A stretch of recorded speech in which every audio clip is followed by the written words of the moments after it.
Hello friends, welcome back to my YouTube channel. आज मी घेऊन आले एक न्यू रेसिपी। याला आपण म्हणू शकतो व्हेजिटेरियन पाव बर्गर किंवा पनीर स्लाइडर पण म्हणू शकतो, जे की खूप यम्मी आणि खूप टेस्टी झालं होतं आणि खूप झटपट होणारी ही रेसिपी आहे।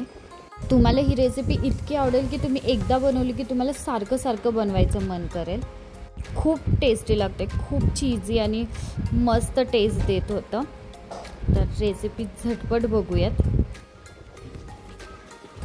एका कढईमध्ये मी तेल घेतलंय। तेल गरम झालं की तुम्ही किती पाव बर्गर बनवणार आहे तेवढं तुम्ही ह्याच्यामध्ये पनीर ॲड करा। मी इथं 8 पावांचं बनवलं होतं, तर मी इथं 200 ग्रॅम पनीर वापरलंय। त्यामध्ये मीठ ॲड करते चवीनुसार। लाल तिखट ॲड करूया, म्हणजेच मिरची पावडर ॲड करूया। थोडीशी काळी मिरी पावडर ॲड केली आहे। त्यानंतर जिरा पावडर ॲड केले। जिरा पावडर नक्की ॲड करा, खूप टेस्टी लागते।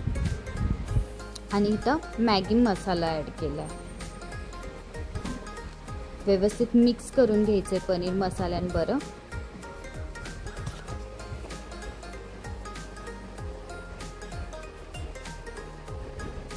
तेल थोडंसं जास्त वाटते, पण आपण नंतर भाजी ॲड करणार आहे, त्यामुळे तेल थोडंसं जास्त असलं तर चालेल। आता मी एक मोठा कांदा उभा उभा चिरला होता तो ॲड केला।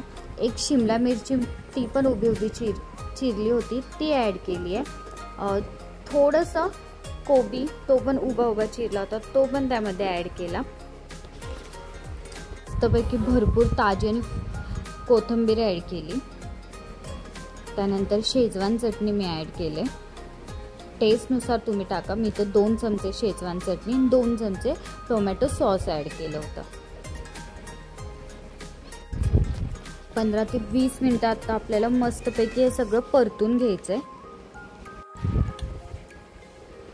फक्त परतून घ्या, भाज्या आपल्याला शिजवायच्या नाहीयेत। नाहीतर तुम्ही त्याच्यावर झाकणी ठेवताल, भाज्या शिजू देताल, तर तसं काहीच करू नका। टेस्ट पूर्ण असे कच्च्या भाज्यांची छान वाटते, म्हणून मी फक्त 15 ते 20 मिनिटं हे परतून घेतलंय व्यवस्थित। तुमच्याकडे अजून सॉसेस असतील तर तुम्ही ॲड केले तरी चालेल, पण मी फक्त आता टोमॅटो सॉस आणि शेजवान चटणीच ॲड केली आहे। तुम्ही ह्यामध्ये ग्रीन चिली सॉस पण ॲड करू शकता, रेड चिली सॉस पण ॲड करू शकता। व्यवस्थित बघा, मी 15 ते 20 मिनिटं परतलं। भाज्या आपल्या व्यवस्थित मऊ झाल्यात, शिजल्या नाही पण ते मऊ झाल्यात। आता भाज्या आपण हे सगळं गार करायला ठेवूया। मी इथं 8 पावांची लादी घेतली होती आणि ही म्हणजे मैद्याची नाही आहे, गव्हाच्या पिठाची आहे। तुम्ही ह्याच्या जागी मैद्याची वापरली तरी चालेल। आणि मी थोडे मोठे पावांची लादी वापरली होती, कारण की आपले चीज पाव हे मस्तपैकी दिसायला पण छान दिसेल आणि खायला पण क्रिस्पी आणि छान वाटतं। व्यवस्थित मधून कट करायची आहे लादी। त्यासाठी धारवाली सुरी घ्या। ॲक्च्युली म्हणजे माझ्या सुरीला धार नव्हतं, तर ते व्यवस्थित कट नव्हतं होत। अजून माझ्या चॅनलला सबस्क्राईब नसेल केलं तर सबस्क्राईब करा। व्हिडिओ आवडला तर लाईक करा, शेअर करा आणि बेल आयकॉनला दाबायला विसरू नका। बघा, चारी बाजूनी मी पावाची लादी व्यवस्थित कट केली आहे। तुम्ही तुमच्या हिशोबाने कट करू शकता। आणि मी 8 पावांची लादी आणली होती, तर मी त्याचे चार वेगळे भाग केले होते। तेवढं आपल्या कढईमध्ये किंवा मी पातेल्यात हे बनवलं होतं, तर ते त्यामध्ये बसायला पाहिजे, त्यामुळं मी त्याचे 4 वेगळे भाग केले होते। मग व्यवस्थित कट झाले, नाही म्हणता पण खूप व्यवस्थित कट झालं होतं हे पावाची लादी। आता त्यावर सॉस ॲड करूया, म्हणजेच मेयोनीज। मी इथं व्हाईट मेयोनीज घेतली होती प्लेनवाली, ती लावते एका साईडला। तुम्ही मेयोनीजच्या जागी ग्रीन चटणी असते जी आपण खोबरं पुदिना टाकून बनवतो, ती लावली तरी छान लागते। माझ्याकडे एवढा वेळ नव्हता, मी झटपट ही रेसिपी नाश्त्याला बनवली होती आणि तुमच्याबरोबर शेअर पण केली, म्हणून जे घरात अवेलेबल होतं ते त्यामध्ये टाकलं। मेयोनीज लावली, मग टोमॅटो केचप ॲड करते त्याच्यावर।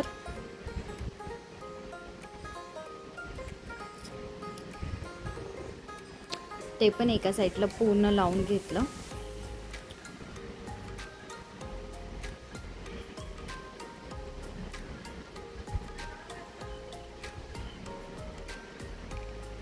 तंदुरी मेयोनीज घेतली होती. तंदुरी मेयोनीज खूप टेस्टी लागते खायला.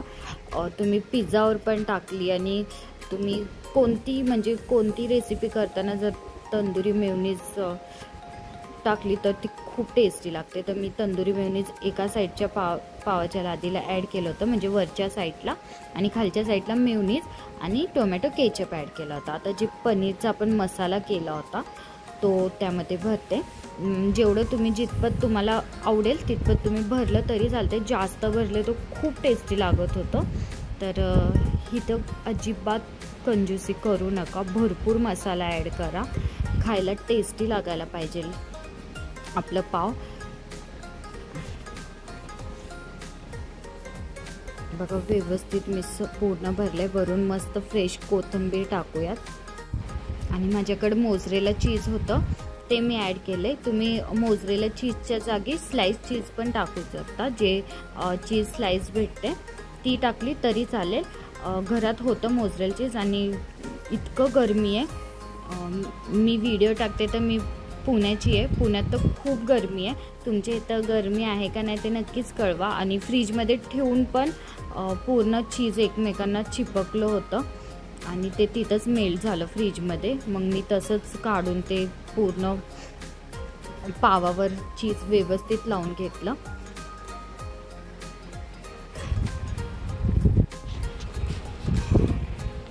चीज व्यवस्थित लावलं की ऑर्गॅनो आणि चिली फ्लेक्स पण वरून टाकले.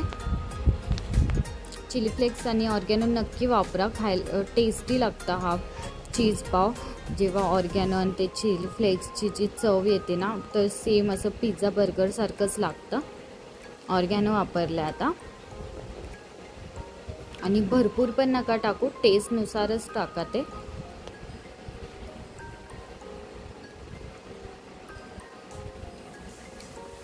आता पावाची लादी जी आपण कट केली होती ती जी वरची बाजू होती ती आता त्याच्यावर आपण टाकूया. व्यवस्थित टाका. आता थोडंसं प्रेस करते वरून. साईडला मी पातेलं ठेवलं होतं त्याच्यामध्ये मीठ, जो आपण केक बनवताना या पिझ्झा बनवताना मीठ वापरलेलं असतं ते वापरलेलं मीठ टाकलं तरी चालेल. तुमच्याकडे वापरलेलं मीठ नसेल तर तुम्ही नंतरनं म्हणजे आपलं चांगलं घरातलं मीठ खाली टाकलं तरी चालेल. मीठ टाकलं, गॅस बारीकवर ठेवला, स्टँड ठेवलं, स्टँडवर झाकणी ठेवली आणि 10 मिनटासाठी ते प्रीहीट करायला ठेवलं. तोपर्यंत इथं वरून बटर लावले.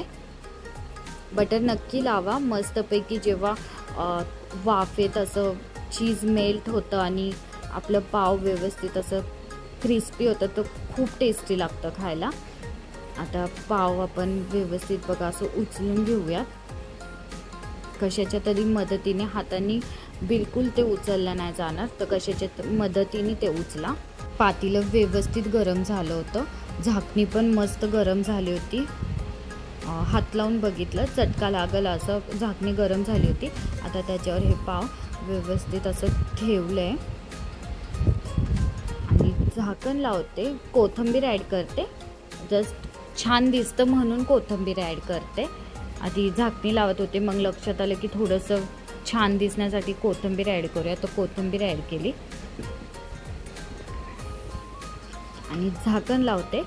मोजून 5 ते 10 मिनटं तुम्हाला हे बारीक गॅसवर मस्त चीज मेल्ट होस तोपर्यंत ठेवायचे. आणि 5 ते 10 मिनटं झाली. बघा रंग पण किती छान दिसतोय पावाचा आणि इतकं क्रिस्पी, खूप टेस्टी लागत होतं. मस्तपैकी चीज पण बघा मेल्ट झालेलं दिसतंय. जर समजलं नाही तर जोपर्यंत चीज मेल्ट होत नाही तोपर्यंतच हे ठेवायचं आहे. खाली मीठ पण मी टाकलेलं आहे, त्याच्यावर स्टँड ठेवलं आणि मग झाकणी ठेवून वरून हे ठेवलं. झाकणीला मी काहीच लावलं नव्हतं.